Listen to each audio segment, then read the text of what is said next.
Okay, scholars. This term scholar, this UR, we need to, remember that this is a term which comes from the Greek and the Latin meaning leisure. It means the person who has the time to indulge their minds, to think big questions, and to read and to study and to do these things. So you are scholars, and the school, the term school, people who go to school don't have to work for their food that night, and that's the key. So to whom much is given, much is expected. You guys are scholars. You're able to take this class, and in that you should realize and you should feel blessed, and that to whom much is given, much is expected. And that's just what we're going to be talking today is this scribal culture, this scholarly culture that starts to develop in the Eastern Mediterranean, develops also in China, develops other places, but especially this scribal aspect of it, which is a written culture, a writing down, which is something that can be, but where someone can write something down and then die, but then their words, they still are responded to. We're reading, in here we read dead people. We actually converse and think with dead people. And that's an amazing thing. We're not just oral tradition in which we're sort of like ruminating, on what has sort of come down. We actually are people talk to us about things, and we then, we hear them, we respond to them. So it's a very lively, really mystical, sort of very fun, very interesting world to be a scholar, to indulge in scholarship. And when you're in school, you are a scholar. And even if you're, you have all sorts of practical concerns, and you're busy, and you don't feel leisurely at all, know in your heart you are. Know in your heart that you have that responsibility that comes with having the time and ability to go to school. So let's talk about sort of a moment in time in which scholarship seems to really coalesce in the Eastern Mediterranean, in West Asia, and it's with the Persian Empire. One of the great myths is always that the Greeks are so smart and so at the center of everything. No, they're not. Greeks live on the edge of the Persian Empire, and we're going to talk about this. They live under the Persian umbrella. Jews and Greeks are going to be the two sort of most scholarly peoples. Both of them are conquered by the Persians, and so as conquered peoples, and later conquered by the Romans, as conquered peoples, they flourish as bureaucrats, as scribes, as scholars, as teachers, as the people who think things through and can get things, on paper and organized and things like that. So scholars are tremendously important for empires. And we should not think of them as independent to do whatever they want. They work under the Persians. They work under the Romans later on. Those two will be most important for the foundations of Christianity, Islam, Judaism, and then also what we call Greek rationalism. All of these things come together under the Persian umbrella. Scholarship, So what we're going to do is look at Daniel today, and just a sort of understanding that this scribal culture, one of the best. Again, the Bible's so good at giving us names of people and places where distinctive things happen. We're not just talking about the development of scholarship. We actually have a person to see where it works out, how it happens, and how it plays out, especially in terms of relationship to government. Okay? So we're going to look at Ezra also later on in the class, but Daniel especially today. Daniel and Ezra are these two great scholar bureaucrats. Not kings, not princes, not generals. They are scholars. Two of the most important scholar bureaucrats of the Bible. Okay, so what we want to do is first. Why is that not moving? Let me see what's going on here with my computer. See if something is fiddled with it. there? Well, okay.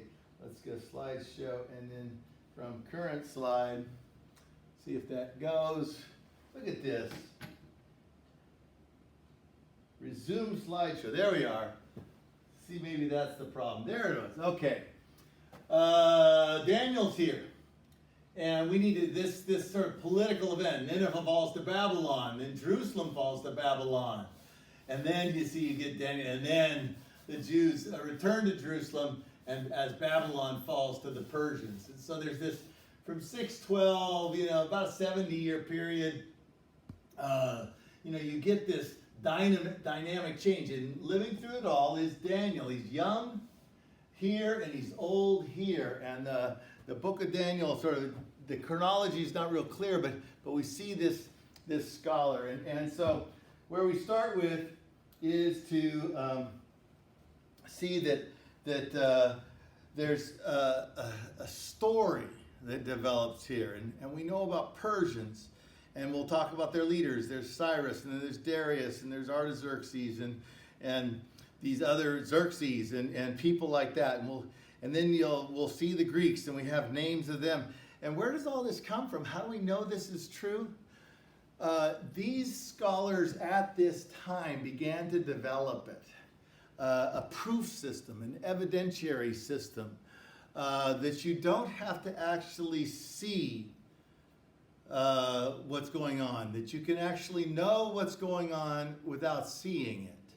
And that is a system called faith. In Greek, it's pistis. In Latin, it's fides. And this becomes part of what we today call social epistemology. This is the way courtrooms work. This is the way, it's not the way we do most observational science and things like that. It's not the way we do math. We're not proving things mathematically. We are working with systems of trust in which we believe information that's given to us. And so you have, we have great lines. Like this is Hebrews 11. Now faith is the confidence of what we hope for and the assurance about what we do not see. Faith, by the New Testament times, is a very big word, in the Greek logic and stuff like that. And I've actually done, where'd it go? There it goes. There it is. I've done these work on logic textbooks. This is a book I did on logic textbooks, and about how all these logical terms, how we get in. But notice here, we incline assent, no fear, and then there's human faith and testimony, and then over here you go down. There's habits, the intellect, and then there's faith, and then you have firm faith, and then history fits into these things. This is logic. It is not the logic of math. It's the logic of Daniel and the logic of Ezra and the logic that gets developed by Aristotle, and it's this really a dynamic form of intellectual life in which we don't just sit around and tell stories. All the stories are part of it.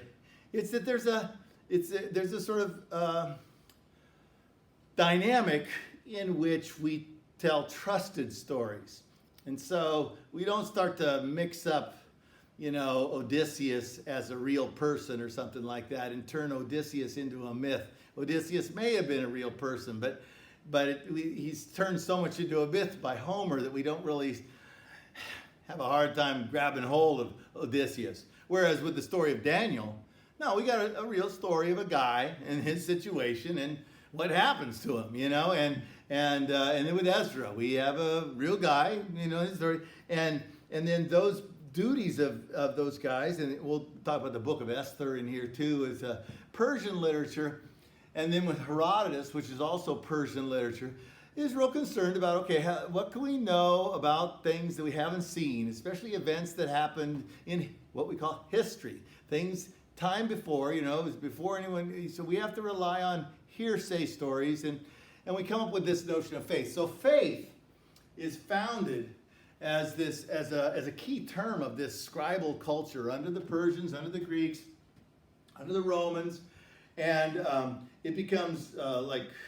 frankly, if you read if you read Aristotle's like rhetoric or his some of his other stuff in his topics, his other books, he uses the term pistis, faith, all the time, lots of times. I mean, it gets translated into English in a lot of different terms because we don't have the wherewithal today to understand and think about faith in that way. Faith has become much more of a religious term for us today. But faith was, in this ancient time, faith is not a religious term. It's a term of judicial reasoning. It's a term of knowing how to judge history, especially events that happen far away, or events happen far away done by people who are dead now. And so history becomes this way of talking about these in truthful terms, not mythic terms, and then at the same time as a type of understanding that it's a weak knowledge. It's a koe, which is a Greek term for hearsay. We hear it, So this is the way the Bible, the New Testament, Jesus' resurrection, the most important event in all history, is known by faith. It's known by hearsay. It's known by eyewitnesses giving evidence to people. It comes down to us today. So our history, my field, I think is much more important than theology. Theology comes after history for Christians. Christians are historians first. If you're a Christian, you're a historian because you root yourself into a faith system built around historical facts, Jesus' resurrection, things like that. So we look to the Bible for facts about important things. It's not filled with just facts. It's a lot of different things, but the core facts are there written for us in the Bible. And it comes out of this Persian imperial period, and then it roots itself into the Greeks and into the Jews, and eventually comes out, and we see it in Herodotus very clearly, and then comes out in the Roman period, and has a great history. We call it historiography, the study of history. So what we're doing in this class is really fundamental for Christianity, for understanding that we do not live lives as scientists. We live lives of trust. Your parents tell you stories, your friends, you ask, you just normal conversation. You're living lives of faith, living lives of knowing about unseen things because people you trust have told you. People you trust have written about it. People that are trustworthy, and stuff like that. So a lot of credibility issues, a lot of things coming in. We'll talk about that some more when we get to Herodotus. But Daniel and Ezra are key to this, and they are people we can look back to and see the beginnings of this structure. And the Jews don't invent it for themselves. They have a tradition that comes out of Moses and stuff like this, but they're in a West Asian situation. And in West Asia, there's a lot of this sort of stuff developing over a wide number of people.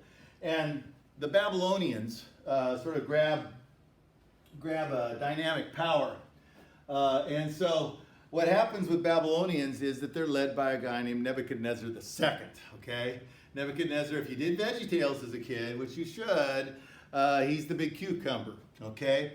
But he is not a bad king. You see, this is one of those things where we judge kings as good or bad and stuff like that. Nebuchadnezzar's a good king because when Nebuchadnezzar conquers Jerusalem, he does not kill, crush, maim, and destroy. That's not the story. The story you read in Daniel is that Nebuchadnezzar conquers Jerusalem, and Jerusalem becomes a type of people just walking by, and I'm talking to an empty room. This is people think I'm an idiot. I am an idiot. Why am I doing this? Oh, talking to an empty room. All right, but Nebuchadnezzar is not a bad king because what Nebuchadnezzar does is he wants to rule well. And so he takes the treasures and stuff to Babylon, but he also wants to take the brightest and best children so that he can do what? Kill them?